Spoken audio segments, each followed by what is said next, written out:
Now, a lot of young people ask me about the entrepreneurial spirit. They want to know what it is. Well, it's not the kind of spirit you find in a bottle. Although, believe me, many of us have looked. Now, the entrepreneurial spirit is about taking a problem and turning it into an opportunity. Now, you may have noticed I got a couple of flat tires on my 4x4. Actually, there's 2 more just like these on the other side. Now, I'm going to take this problem and turn it into an opportunity. Oh, yeah. I'm going to use this vehicle to generate enough money to buy me a whole new set of tires. Sound impossible? Hey, it's on TV. It must be true. And now, through the magic of innovation and lack of alternatives, I've turned my all-wheel drive vehicle into a 4-station wood shop.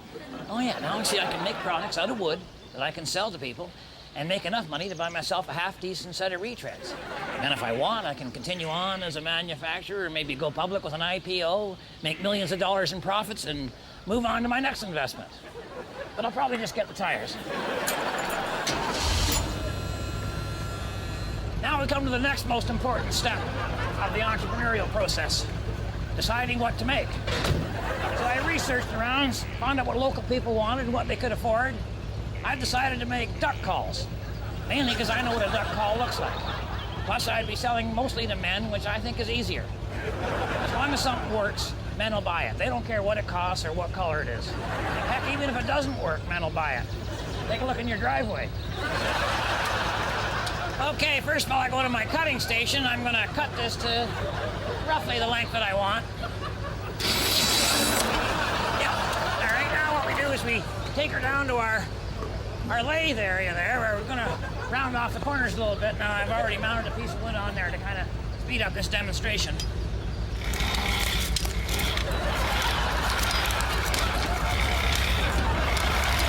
Okay, once I got the lathing done, I got my basic duck call, but you know, just a little too rough for today's discerning customer, so now I gotta go to my sanding station. This is just really a piece of fine-grained sandpaper mounted onto a record album as a backing.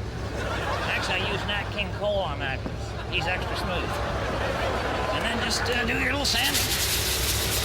Wow. Perfect. All right, now to turn it into a real duck call, I gotta drill a hole through the darn thing, and for that, I'm gonna use my drilling station here. Just slowly, Peter. You know, you might want to use safety goggles on this, or maybe even some cast iron gloves. And it's just that easy. So you entrepreneurs, remember, if the women don't find you handsome, they should at least find you handy. Should also mention that 99% of new businesses fail in their first year.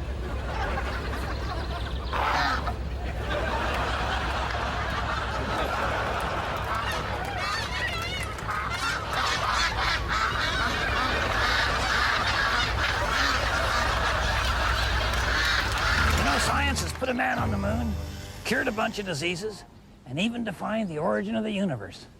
But as yet, they have failed to solve the ultimate mystery, how to make a half-decent amphibious car. So today on Handyman Corner, I'm going to solve the question that has plagued mankind since, well, the late 50s, I guess. See, anybody who's made an amphibious car has failed because they started with a car and tried to make it seaworthy. I'm going to start with a boat, make it roadworthy. I got this boat here. She already floats, got a motor on her. All I need to make it into a car is a set of wheels. But wait a minute. This boat already has a set of wheels on the trailer. All I got to do now is hook up the motor so that it will drive the wheels. Sounds hard, right? Wrong. See, all you need is one more outboard motor, so you got one for each side. Then all you do is remove the propeller. Be a cotter pin on here. Oh, no. And of course, you got to remember now, outboard motors are water-cooled. Now, we're going to compensate for that by going really, really fast. Now, all you got to do is remount this so that this shaft rubs up against the tire, and you let friction do the rest.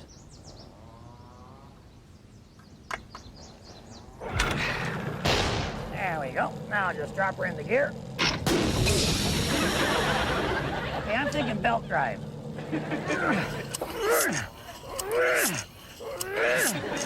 Now, for making the belt, I suggest something strong, flexible, and waterproof. The handyman's secret weapon, duct tape. All right, just lay that in there, Boy, that wouldn't be any more snug if I'd actually taken the time to measure it. All right, let's give her a try. Just start up the motor.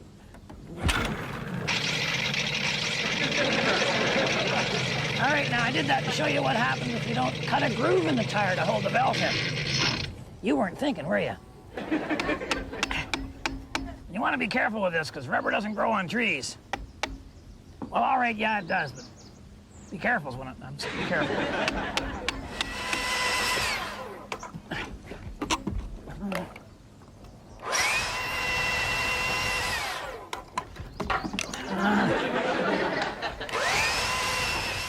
All right, there's our groove done. We got our belt in it.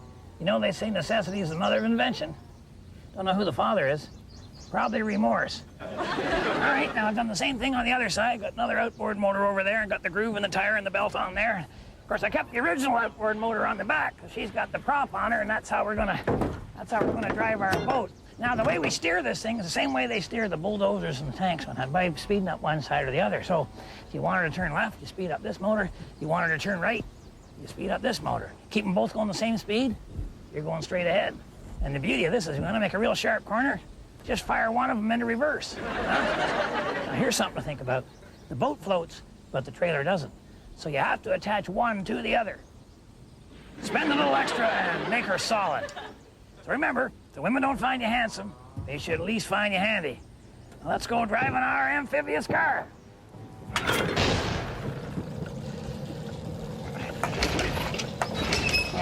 Choke there, choke. Come on, baby. Oh boy, oh boy. I'm gonna get seasick on dry land. Now, when I was a boy, I always dreamed about being a riverboat gambler. I've taken some chances in a boat a few times, but you know, that's not the same thing. So today on Handyman Corner, come all the way up to the Port Asbestos shipyard, and I'm gonna turn this van into a riverboat paddle wheeler. And you know, if it works, I might even try it with my own van. Now, the first consideration has to be getting the van to float, especially for you non-swimmers. Take a bunch of these pallets that you can get anywhere that they have pallets rather than fences. Then what you want to do is just fill them with flotation. Now, you could use that styrofoam stuff if you're absolutely made of money.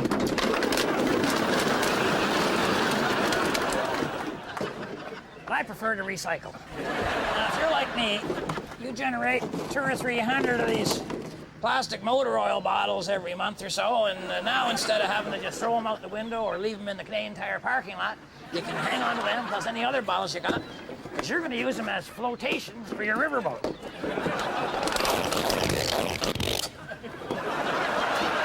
Okay, that's our hull. Looks like a hull, doesn't it? And all I have to do is add the paddle wheel to the van itself. You know, the old Woolworth store in town has had declining revenues since 1957. They finally closed it last year. When they tore it down, I managed to get my hands on this old revolving door. I kind of wanted to install it in the lodge. I figured it would speed up the exit time on Mexican night. But instead, I'm going to take all the windows out of her and use this as my paddle wheel. Well, those extension ladders sure came in handy for mounting the unit, I'll tell you. And you may notice I've added a wheel rim to the outside of my paddle wheel, and then a corresponding wheel rim I put on the outside of one of my drive wheels here. Now I just connect the two together using a seatbelt, buckle up for safety. Actually, I took the seatbelts out of the van. I figure when you're out in the water, you really don't want to have a seatbelt on. Oh, and by the way, I jacked up the whole back end here, so when I drop her in gear, there goes my paddle wheel. Actually, we taped me putting the van onto my flotation raft here, but we're not allowed to show it on television due to a few environmental infractions and some inappropriate language. Well, here's something I might want to point out to you. Got a riverboat smokestack on there. Actually, she's just a piece of stovepipe, and I run the exhaust system up through it. And here's a trick to give it that thick black riverboat smoke. Instead of putting gasoline in her, I filled up the tank with diesel. But remember, if the women don't find you handsome, they should at least find you handy. And you'll find me rolling down the river. You know, back when I was growing up, trucks were trucks and men were driving them. Now, instead of man-sized vans with the shag lining, we got these minivan SUV deals. And instead of pickup trucks, we got these hiccup trucks. We've lost all the strength and power and rampant waste that was the whole point of trucks. What's an old-fashioned guy supposed to do? I was hoping you'd ask. I believe it's called customizing. What we're gonna do is cut up all the units and then just put them back together using the parts that we want. Sort of like transplant surgery. Just make sure you have enough medical coverage. Oh, one other thing. You might want to use the front-wheel drive units on this. Otherwise, it's a lot of hard work and the results may not be completely satisfying.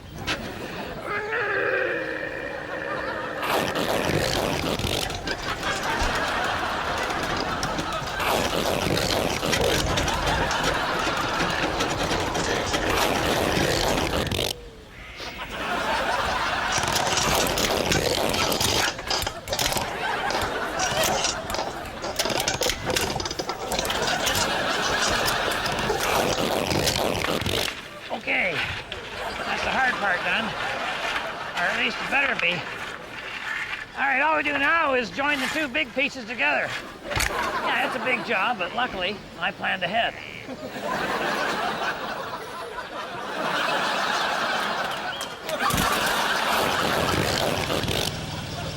Really starting to take shape, isn't she? And look at the bonus I got from the pieces left over. Oh, baby!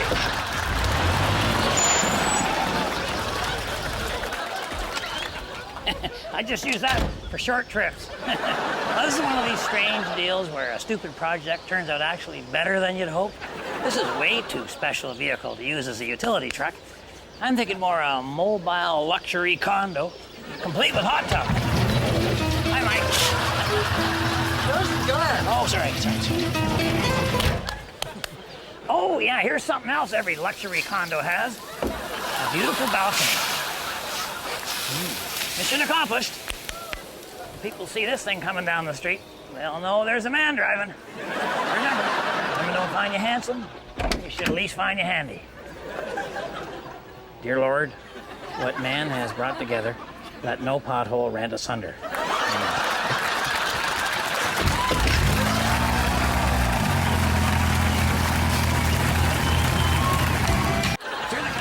Who enjoys spending your quality family time out fishing, by yourself, you're really going to love the project on this week's Handyman Corner. Sure, they got comfortable fishing boats, but are any of them as comfortable as your favorite recliner? No, sir. So I say we take some of the comfort out of your home and put her out onto the lake. Now, you could just take your favorite chair and stick it into your favorite boat there, but, that would be kind of tippy and probably look foolish. And if there's one thing the handyman has, it's his dignity and bruises. So what we're going to do is we're going to mount that reclining chair on a couple of pontoons we're going to make out of these home heating ducts. All right, first thing you want to do is you're going to seal up all the openings here. I would suggest don't go cheap on this. It's your life that's at stake, so use the handyman's secret weapon, duct tape. You can pick up these ducts pretty cheap down at the hardware store. But if you're like me and don't have the deep pockets, just go down to the basement there and just rip them right out of your whole furnace system. I mean, you don't need heat this time of year, and you might as well be using them for something, right? Just be sure that you number them for reinstalling come next winter. All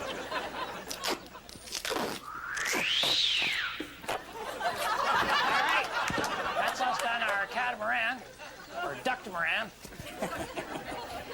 Boy, oh boy. Kind of an emotional moment. Not very often you get to build a whole boat in less than a day. Actually, less than an hour.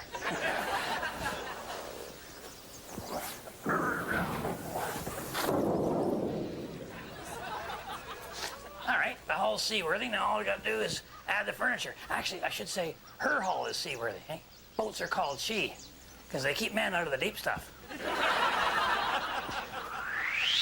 Now we got a little more buoyancy than I figured on there, so we can really outfit our boat in style. The key component, though, has got to be your recliner, because she's going to be out in the elements there. Experience tells me to go with one of your heavier man-made fabrics. Because, the water won't bother it too bad, and if you get bait or fish guts on there, you can just hose it off with a beverage. One way or another. Alright, I got all my furniture in place and I duct tape her down so she won't be moving. And I mounted an outboard motor down here. Got her hooked onto the footboard of my reclining chair there.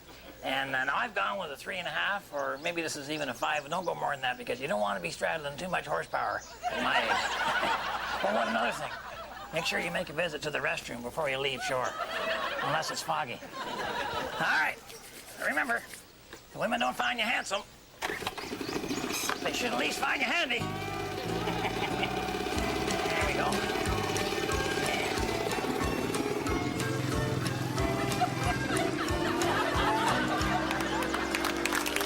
This week on Handyman Corner, we're going to show you how you can use one type of transportation to transport another type of transportation without actually transposing the one All right, what I'm talking about here is moving your boat, you know, like a trailer type of thing. But, of course, you don't necessarily need a trailer because the easiest way to lead a boat to water is just to throw the pig into your van.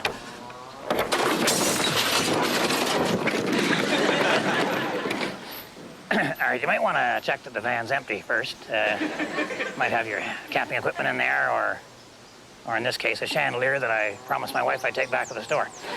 Okay, boat trailers. Now, boat trailers come in all sizes. You might have a real small boat trailer, or you might have a real big boat trailer. This one here, we could just fill this up with water and go canoeing right in the trailer itself. But maybe some of you don't have $2,000 to spend on a trailer. So what I suggest is you get one of them trailer spare tires, and then you just cruise the highways looking for an abandoned trailer with a flat.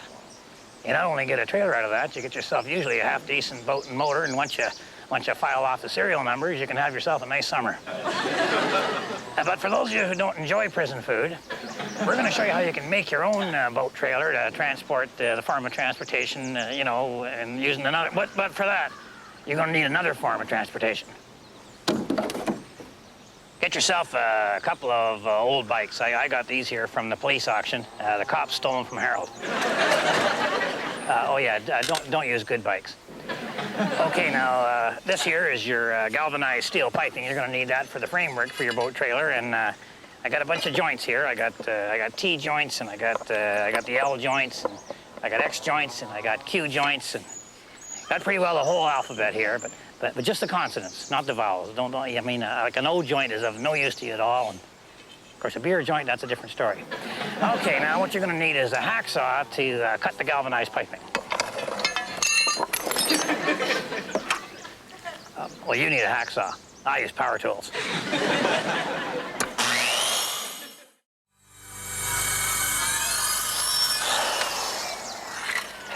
All right. Oh, I forgot. You might want to measure the width of the canoe first to make sure that it's wide enough. Ah, I got lucky there. Okay, now what you want to do is check the cut end of the pipe to see if there's any, you know, metal spurs or slivers or whatever have you. Yeah, she's loaded with them. All right, now we take a few of these L joints and T joints and what have you, and we have to connect them to the bike so that we can then connect the rods across to the bikes and make our framework. So we'll take one of these T joints here and just stick that down right on the handlebar. I don't know, how's that gonna hook on there if it's so solid? Maybe one of these. Well, I think what we'll have to use here is the handyman's secret weapon, duct tape. And there you have it, and you just saved yourself $1,000. And you know, when you're not using it as a boat trailer, you can use it as a bicycle built for two. And it's actually better than the real bicycle builds for two, because on them, the guy in the back is kind of a scary view. Okay, so our trailer's ready for our load, so let's get our load, put it on the trailer. Up about it. Up she goes. Okay, let's put her on here. Straighten her up. A little bit of duct tape. That's the duct tape. She goes.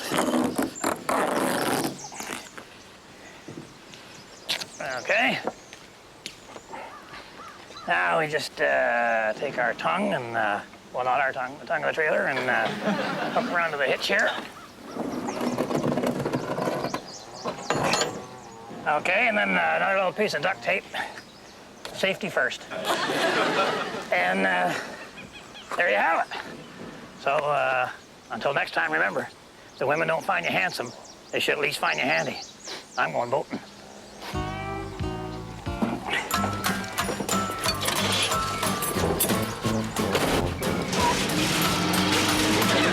You know, I guess the first consideration for this submarine ride we're building, of course, have to be fun.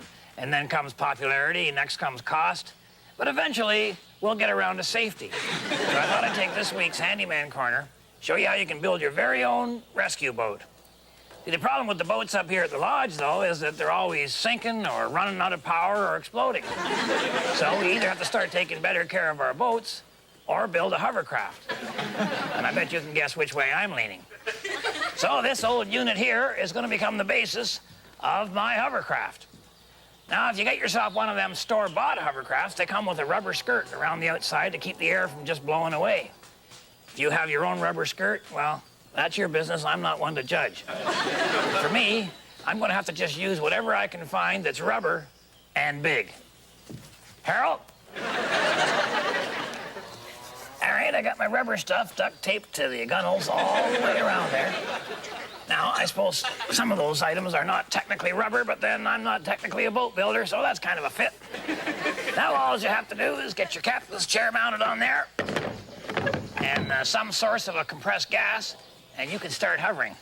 I'll tell you, people are going to sit up and take notice when you come down the lake in this unit, especially if you get a little bit sideways going into the rapids.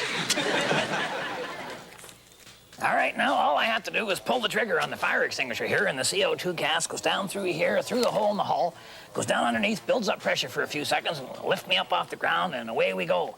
Then I just control the steering by leaning one way or the other, letting the gas vent this way or that way. You've all seen that done before. All right, let's give her a try.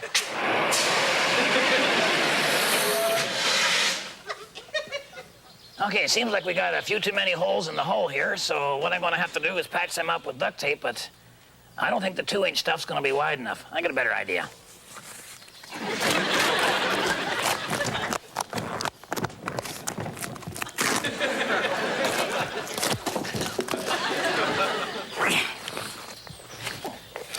All right, I've turned my wooden boat into an aluminum hull here, and I got all my rescue equipment on board, got my flashlight, and I got my walkie-talkie safety rescue unit and my life-saving ring. I'm all set to go. So remember, if the women don't find you handsome, they should at least find you handy. Time to cast off. It's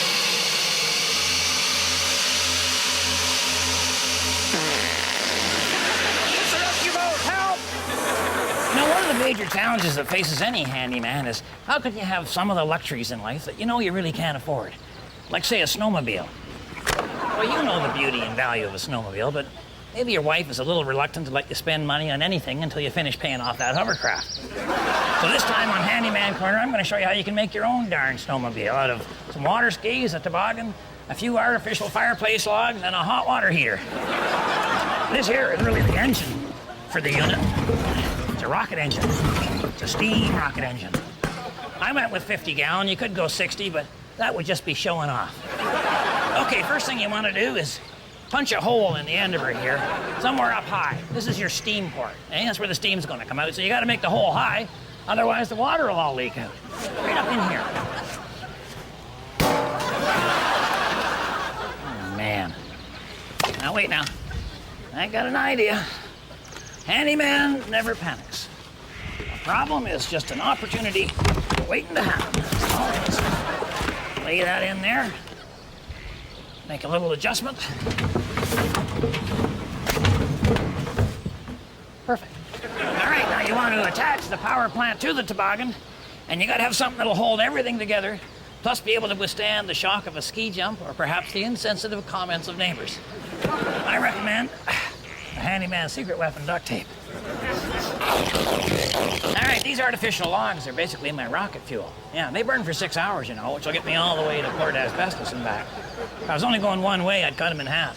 I like using the artificial logs, though, because they light up no problem, and they give off those colored flames, a lot easier for the rescue plane to spot. Okay, that's the power plant done on her, and this baby will go faster than a teenager's allowance. Now all we gotta do is add the steering, which is basically me sitting on the front wearing a pair of water skis. I mean, is that brilliant or what? Huh? You know, it's that kind of simplicity that makes me what I am.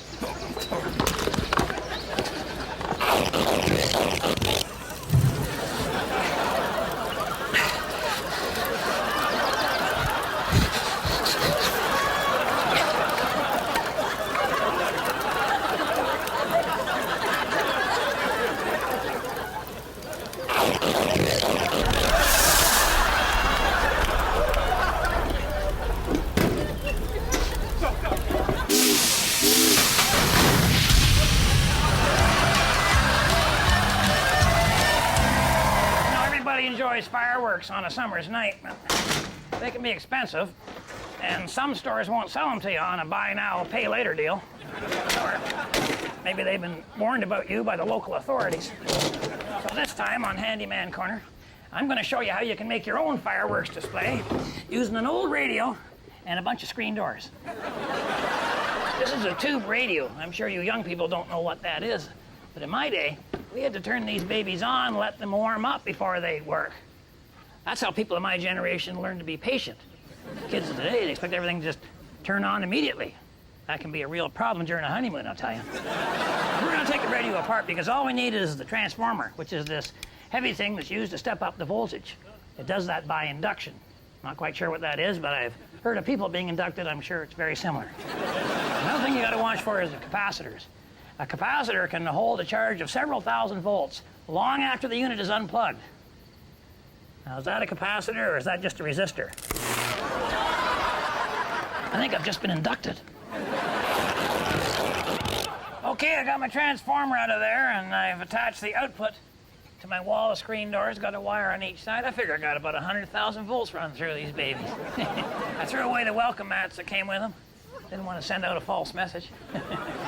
Now all I gotta do is get myself comfortable somewhere where I'll have a good view. This ought to be perfect right over here. Yeah. There we go. Now all I have to do is plug in my transformer and wait for the fireworks to start.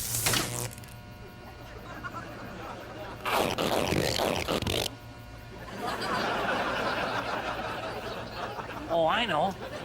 Forgot to turn on my lantern. You need that to attract the bugs.